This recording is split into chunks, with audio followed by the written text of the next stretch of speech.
Hay una historia bíblica que muchos creen conocer al dedillo, pero que en realidad esconde un código, un mensaje bastante perturbador sobre la sociedad oculto a plena vista en el Evangelio de Lucas, capítulo 8.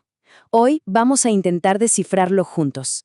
Y la pregunta que va a guiar todo nuestro análisis es esta. ¿Es posible que no solo una persona, sino toda una estructura social esté en esencia endemoniada? Vale la pena quedarse a explorar esto porque la respuesta que nos da este texto antiguo es, sorprendentemente actual. A ver, a primera vista, la historia es sencilla, ¿no?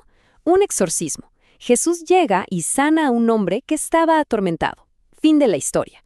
Pero cuando nos metemos a fondo en el texto original, en el griego, los expertos descubren algo más. Una crítica social potentísima que, créanme, resuena con una fuerza increíble hoy en día.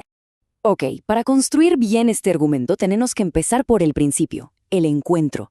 El encuentro en la región de los Gerasenos, una tierra que, por cierto, el propio texto se encarga de describir como impura. El cuadro que nos pintan es, de verdad, desolador. No se trata simplemente de una persona enferma. Es un ser humano completamente excluido, despojado de toda su humanidad, sin casa, sin ropa, viviendo entre los muertos. Y esa fuerza sobrehumana que tenía, esa que rompía cadenas, no era un poder. Era la manifestación de su tormento, de su aislamiento total. Era, en pocas palabras, el producto de un sistema que lo había desechado por completo. Y es aquí, justo aquí, donde la cosa se pone fascinante. La clave para decodificar esta historia no está en lo que se ve a simple vista, sino en 3 palabras griegas muy específicas que el autor usa con una intención clarísima. Cuando Jesús le pregunta al demonio cuál es su nombre, la respuesta es legión. A ver, en el siglo I, esa palabra no era para nada genérica, era una referencia directa y escalofriante. Evocaba el poder militar romano, la fuerza que ocupaba su tierra, la que imponía un sistema político y económico brutalmente opresor. El tormento de este hombre tiene un nombre, y es ni más ni menos que el nombre del imperio. La segunda pista, la enorme, pero enorme piara de cerdos. Para la cultura judía, los cerdos eran lo impuro por excelencia. Su presencia masiva en esa zona no es un detalle casual, es una señal de que la economía local no solo ignoraba la ley judía, sino que muy probablemente prosperaba sirviendo a las fuerzas de ocupación romanas. Era una tierra económicamente cómplice del sistema opresor. Y la pista final es, quizá, la más reveladora de todas. Cuando la gente del pueblo ve al hombre ya sanado, su reacción no es de alegría, es de phobos, un miedo profundo. Pero ojo, no le temen al milagro, le temen a sus consecuencias, le temen al cambio que ese milagro representa. Entonces, al unir estas 3 pistas, legión, cerdos y miedo, emerge un diagnóstico que va mucho, mucho más allá de la posesión de un solo hombre. El biblista José Antonio Pagola lo resume de una forma, perfecta. La posesión de este hombre es en realidad una forma patológica de resistencia. Es la reacción de un espíritu humano aplastado por la violencia, la pobreza y la frustración que le imponía el sistema imperial. Su locura era un grito contra la locura de su propia sociedad. Así que aquí está el punto clave, el corazón del asunto. La legión no estaba solamente dentro del hombre. La legión era la estructura social, política y económica que lo había destruido. Este hombre era solo el síntoma más visible de una enfermedad que en realidad afectaba a toda la comunidad. Y esto nos lleva al clímax de la historia, que, curiosamente, no es la sanación en sí.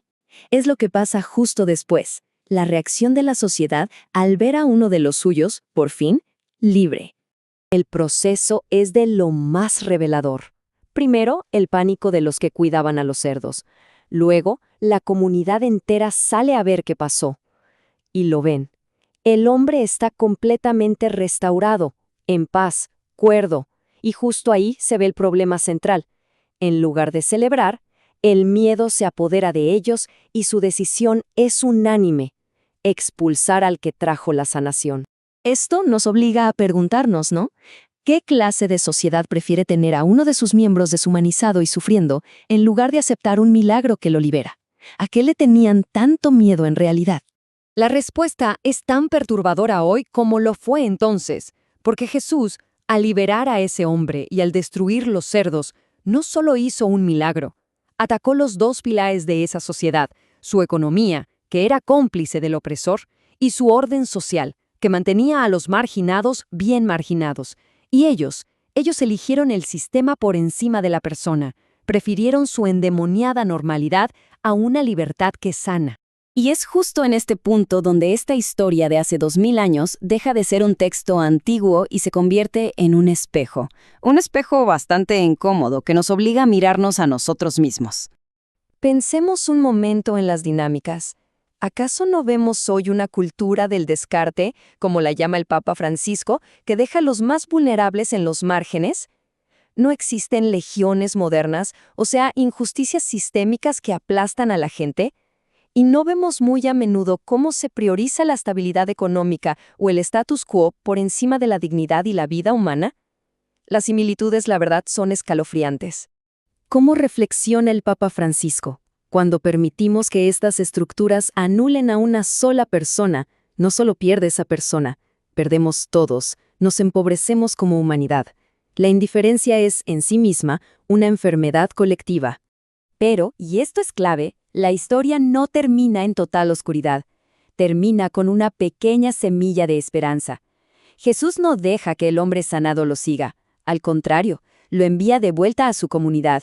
Sí, la misma que lo rechazó. Lo envía como un testigo vivo, demostrando que la liberación de una sola persona puede ser el primer paso para desafiar a toda una sociedad enferma. Así que la historia nos deja con una tarea. Si a este hombre de Gerasa se le envió a nombrar la legión que lo oprimió, la pregunta que nos queda resonando es, ¿cuáles son las legiones de hoy? ¿Qué injusticias sistémicas, qué exclusiones, qué violencias es urgente que empecemos a nombrar para poder sanar como sociedad? Nos encantaría leer sus reflexiones en los comentarios. Si este análisis les aportó algo, denle like, compártanlo y no olviden seguirnos para que esta conversación pueda continuar. Nos vemos en la próxima.